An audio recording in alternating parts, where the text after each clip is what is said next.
भाजप आमदार नितेश राणेंची पोलिसांबाबत धमकीची भाषा आता समोर आली। जास्त मस्ती कराल तर अशा जिल्ह्यात पाठवू जिथे बायकोलाही फोन लागणार नाही, असं वक्तव्य नितेश राणेंनी केलंय। तर सांगलीत लव जिहादच्या मुद्द्यावर बोलताना नितेश राणेंची पोलिसांना धमकी ही पाहायला मिळते। बातमी आपण पाहतोय, नितेश राणे यांची पोलिसांसंदर्भात बोलताना धमकीची भाषा ही समोर आलेली आहे। मस्ती कराल तर जिथे पाठवू तिथून बायकोलाही फोन लागणार नाही, अशा प्रकारची भाषा नितेश राणेंनी वापरलेली आहे। खरं तर सांगलीत लव जिहादच्या मुद्द्यावर बोलताना नितेश राणेंनी हे वक्तव्य केलंय आणि त्यामुळे आता नितेश राणेंनी पोलिसांबाबत बोलताना धमकीची भाषा वापरली आहे। सांगलीमध्ये ते बोलत होते, लव जिहादच्या मुद्द्यावर बोलताना त्यांनी हे वक्तव्य केलेलं आहे। अशा जिल्ह्यात पाठवू जिथून बायकोलाही फोन लागणार नाही, अशा प्रकारचं धमकीचं वक्तव्य हे नितेश राणेंनी पोलिसांबाबत केलेलं आहे। अधिकाऱ्यांना सांगितलं सरकार हिंदुत्वाने आहे, गृहमंत्री आमचे देवेंद्र फडणवीस साहेब आहे। तुम्हाला अगर त्या पोस्टिंगवर अगर माझ्या येत नसेल ना तर अशी काही मस्ती करा, मग तुम्हाला अशा जिल्ह्यामध्ये घेऊन जाऊ ना ते बायकोला फोन पण लागणार नाही।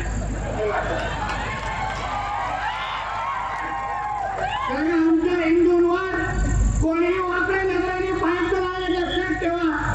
कुठलाही माझ्या भगिनीचा केस अगर पुढच्या वेळी अगर पोलीस स्टेशन मध्ये आलं आणि ती पहिल्या अर्ध्या तासामध्ये अगर ती केस दाखल झाली नाही ना तर 3 तासात तिथे काय तुमच्या पोलीस स्टेशन मध्ये येऊन धिंगाणा घालेल, हे लक्षात ठेवा।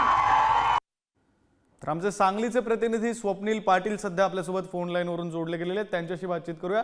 स्वप्नील, आपण बातमी पाहिली, नितेश राणे नेमके काय म्हटले ते सुद्धा आपण ऐकलेलं आहे। काय नेमकं कोणत्या कार्यक्रमात बोलत होते, कोणत्या अनुषंगाने त्यांनी हे वक्तव्य केलं? नक्कीच विक्रांत, सांगली पोलीसमध्ये या जन आक्रोश मोर्चाचं आयोजन करण्यात आलं होतं आणि या जन आक्रोशमध्ये आमदार अमर साबळे आणि आमदार नितेश राणे हे उपस्थित होते। या दोघांच्या प्रमुख उपस्थितीमध्ये शिवशक्ती भीमशक्ती जन आक्रोश मोर्चा काढण्यात आला होता आणि या मोर्चाला संबोधित करत असताना नितेश राणे यांनी हे वक्तव्य केलेलं आहे। लव जिहादवरून भाजपचे आमदार नितेश राणे यांनी तर सांगलीमधून पोलिसांना दम भरल्याचं देखील आपल्याला पाहावयास मिळते। भारत सरकार हिंदूंचे आहे, गृहमंत्री देवेंद्र फडणवीस आहेत, त्यामुळे मस्ती कराल तर अशा जिल्ह्यात घेऊन जाऊ की तुमच्या बायकांना देखील फोन लावता येणार नाही, अशा भाषेत नितेश राणे यांनी पोलिसांना दम भरलाय। तसेच लव जिहाद बाबत तक्रार देण्यात येणाऱ्या मुलींची तक्रार अर्ध्या तासात घेतली पाहिजे, अन्यथा पुढच्या 3 तासात संबंधित पोलीस ठाण्यात दाखल होऊन गोंधळ घालू, असा इशारा देखील नितेश राणे यांनी दिलेला आहे।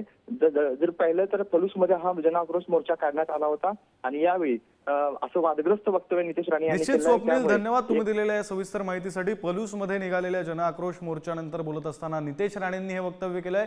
पोलिसांबाबत बोलताना अशा जिल्ह्यात पाठवू जिथून बायकोलाही फोन लागणार नाही, असा धमकी वजा इशारा जो आहे तो नितेश राणेंनी दिलाय।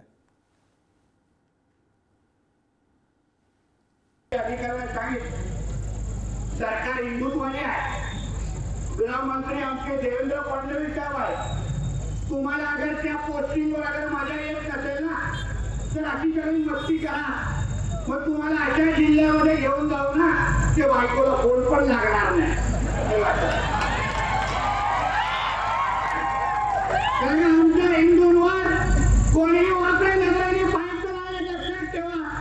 कुठलाही माझ्या भगिनीचा केस अगर पुढच्या वेळी अगर पोलीस स्टेशन मध्ये आलं आणि ती पहिल्या अर्ध्या तासामध्ये अगर ती केस दाखल झाली नाही ना तर 3 तासात तिथे काय तुमच्या पोलीस स्टेशन मध्ये येऊन धिंगाणा घालेल, हे लक्षात ठेवा।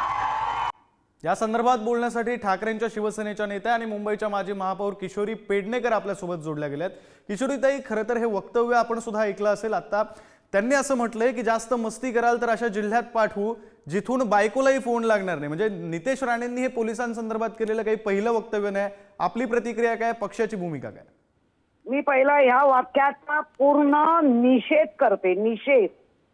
कारण या सत्तेत असलेल्या लोकांना जर इतका माज येत असेल आणि पोलिसांवर असे वक्तव्य करत असतील, कारण आम्ही तर सत्तेत असो नसो आम्ही नेहमीच म्हणत आलोय की आमच्या महाराष्ट्र पोलीस किंवा आमच्या मुंबईच्या पोलिसांवर आमचा पूर्ण विश्वास आहे।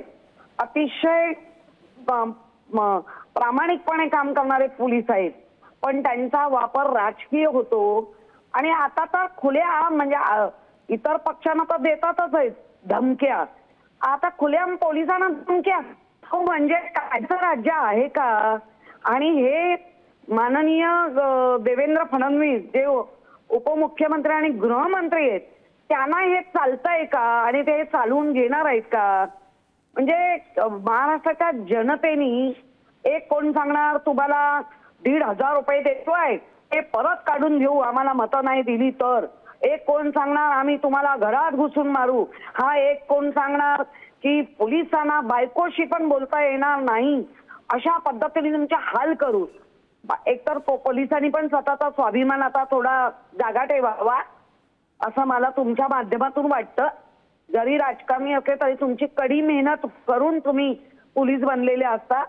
असे कोणाच्या ऐऱ्या गैऱ्या नट्टू खैऱ्यांमुळे तुम्ही पोलीस ऑफिसर झालेले नसता. तुमच्या स्वतःची एक ती ताकद असते, ती आता ताकद तुम्हाला या राज्यात जनतेसाठी दाखवावी लागेल. अगदी खरं आहे किशोरीताई, धन्यवाद दिलेल्या या प्रतिक्रियेसाठी. बातमी आपण पाहतोय सांगलीमध्ये बोलत असताना नितेश राणेंनी हे वक्तव्य केलेलं आहे. मस्ती कराल तर अशा जिल्ह्यात पाठवू जिथून बायकोलाही फोन लागणार नाही, पोलिसांसंदर्भातलं हे वक्तव्य आहे. पोलिसांना धमकीवजा इशारा हा नितेश राणेंकडून देण्यात आला.